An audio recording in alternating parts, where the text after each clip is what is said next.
tenemos el último dato de inflación del mes de mayo, lo podemos ver en la primera placa, ya lo escucharon, ya lo vieron, 3,3%.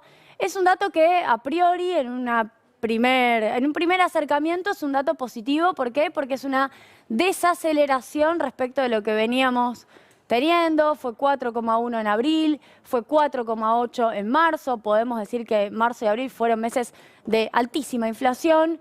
3,3 es alta inflación, pero viene una etapa de desaceleración que es un poco más provisoria. Bueno, alimentos, 3,1%, y acá está el seguimiento de cerca de parte del Gobierno Nacional, de la Secretaría de Comercio, porque este es el dato que hay que empezar a controlar más de cerca, que efectivamente viene con una serie de regulaciones importantes. El caso de la carne, sabemos que este domingo, por ejemplo, vencen ese veto a la exportación por 30 días y seguramente habrá anuncios vinculados a qué hacer con los cortes de carne para que baje el precio. Pero lo que yo les propongo es una columna analítica. Vamos a ver en las placas que vienen dos grandes maneras de mirar esto que está ocurriendo con la inflación.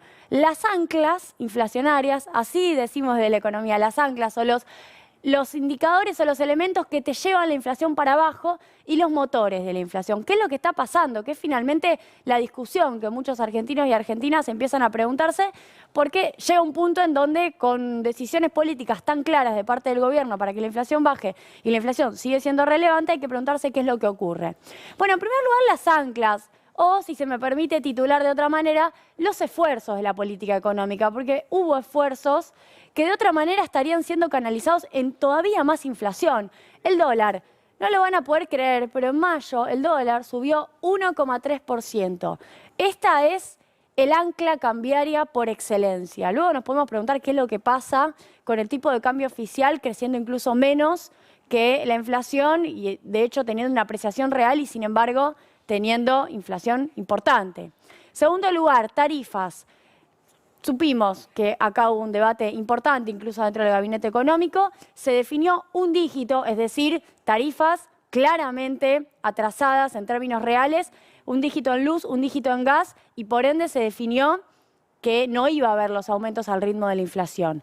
Otro esfuerzo, la nafta, que estuvo subiendo bastante este último tiempo, a partir de junio no habría más aumentos. Estoy hablando fundamentalmente de YPF, de la empresa de participación estatal. No habría más aumento a partir de junio. Dato relevante porque esta es una decisión de que no haya más aumentos. No pasaba lo mismo en tiempos anteriores.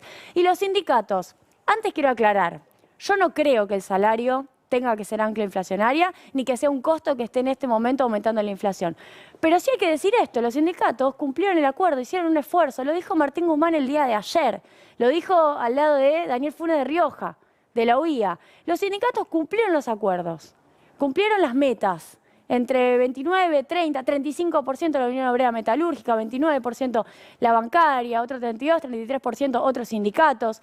Hoy, obviamente, lógicamente, ya están pidiendo reabrir, porque la situación es distinta, reabrir paritarias. Pero digo, acá hubo esfuerzos con el dólar, con las tarifas, con la nafta, con dirigentes sindicales que en otros tiempos supieron resistir reformas laborales, reformas previsionales, que por cierto, poder de fuego no le falta, al contrario, y que en todo caso deciden apoyar metas macroeconómicas que vayan hacia una baja nominalidad, como diría el ministro Martín Guzmán, es decir, que los valores sean más bajos. Entonces, esto en algún punto despeja gran parte de la explicación macroeconómica que algunos sectores empresariales le quieren adjudicar al gobierno. ¿Por qué? Y le agrego, el frente fiscal está ordenado. El déficit, este primer cuatrimestre, agregando incluso mayo, es menor al 0,5%, el déficit primario. En un mundo en pandemia, Argentina tiene poco déficit. Y agrego la cuestión del dólar, que entre otras cosas puede subir solo 1,3%, porque Argentina tiene controlado el dólar oficial, pero además está teniendo liquidaciones récord producto de la suba de los precios de los commodities. Es decir, estamos teniendo espalda y el Banco Central está comprando dólares, por ende se está resolviendo, se está atendiendo la cuestión cambiaria y se está atendiendo la cuestión fiscal. Vamos ahora a pasar la página a las cuestiones que son los motores de la inflación. ¿Qué estuvo pasando este último tiempo? Bueno, esto hay que decirlo, la suba de los precios internacionales de los commodities. Este es el vaso medio lleno, el vaso medio vacío. El vaso medio lleno, lo que conté antes, hay más dólares, Argentina tiene más espalda, acumuló reservas. Si sufre una corrida cambiaria, si eventualmente ante las elecciones empieza a haber presiones del tipo de cambio, el Banco Central puede responder distinto. Ahora, la suba de los precios de los commodities fue más del 100% en el último año. Hablo de maíz, hablo de soja, que quizás no los afecta, pero sí el maíz nos afecta el trigo y nos afecta porque el precio de la carne se fija en relación al maíz como valor de referencia, no porque sea un costo, sino porque el precio del ganado en pie en Liniers en muchos casos mira a el valor de maíz porque el feedlotero, que es el último eslabón del engorde del ganado, termina engordando comprando maíz. Y ahí tenés el peso del aumento del 100% del maíz en lo que es la formación del precio de la carne, situación en la cual obviamente hay que intervenir de parte de la Secretaría de Comercio. Precios regulados. Telecomunicaciones está subiendo, y esto también hay que verlo. Telecomunicaciones está subiendo en junio y va a subir en julio. El último aumento regulado, por lo menos anunciado hasta ahora, que vamos a tener este año, es el de telecomunicaciones en julio. Y luego tuvimos prepagas, aumentos, que además piden tener más aumento en este contexto de pandemia. Y vamos al último caso, las remarcaciones de precios. ¿Por qué lo pongo al final? Porque despejamos todo. Despejamos la cuestión cambiaria, despejamos la cuestión fiscal. Estoy explicando que el peso de los commodities es relevante y su aumento. Estoy explicando que los precios regulados jugaron un rol hasta ahora. Hay que ver si en el segundo semestre o en la segunda parte del año eso afloja. Creería que sí, que va a aflojar y que eso podríamos pensar que es una senda descendente de la inflación. Ahora, las remarcaciones están existiendo. El ministro de Hacienda lo dijo ayer. Hay expectativas inflacionarias de parte del mundo empresarial que no se condicen con todos los esfuerzos macroeconómicos que estamos haciendo. Yo diría que también hay una fijación o un nivel de tasa de ganancia que se quiere sostener o aumentar, que en este contexto va claramente en desmedro del poder adquisitivo de la clase trabajadora.